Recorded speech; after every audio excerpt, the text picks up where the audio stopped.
Why don't you talk to your parents anymore? I was grounded from the time I was 8 until I moved out. My stepmom would always find another reason to extend it, no matter how small, even my messy bookcase, and at some point it just became normal that I wasn't allowed to do anything and my dad didn't bother to fight it.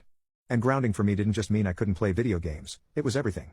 I had no access to any kind of tech. She took away my alarm clock when she found out I was using the radio on it. I couldn't go outside, I couldn't watch TV, I couldn't be up past 8, yes, even in summer when I was 17, I couldn't leave my room without a good reason. I wasn't even allowed to be in my sister's room or talk to her at all. I lost my real mom at 5, and my stepmom came into the picture within the year.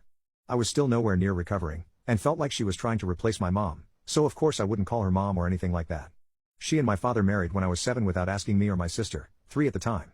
My little sister was only 1 when my mom died, and didn't feel bad letting our stepmom be mom. She didn't even know anything else. She loved my sister and hated me, and I started doing worse and worse in school, giving my stepmom reason enough in my dad's eyes to keep me grounded that whole school year. It just never stopped after that. When I was 9 she found a cover to a porn DVD I'd found in the trash and beat me with the buckle end of a belt. My grandparents, mom's side, got pictures of the bruises, but were too afraid my dad would move me across the country to do anything. It was enough that she was never physical again, but she just started making me write sentences after that. It started out I will not lie 100 times, but that didn't keep me busy long enough, so she kept adding to it every time I did something she didn't like. The worst was when I was 14, and I ate some stevia packets from on top of the fridge, and told her I didn't know where the empty packets came from out of fear.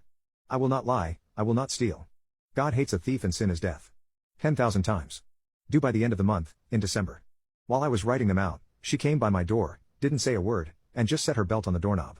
That was about as bad as it got, and honestly I consider myself lucky it never got worse. I went to my grandparents' house almost every weekend, and they tried to spoil me as best they could. They weren't rich, but they loved me and gave me everything they could. I wouldn't be anywhere near the kind of person I am today without them, and I'm so thankful they were a part of my life. They taught me how a family is supposed to show love, since my mom couldn't, my stepmom wouldn't, and my dad didn't know how.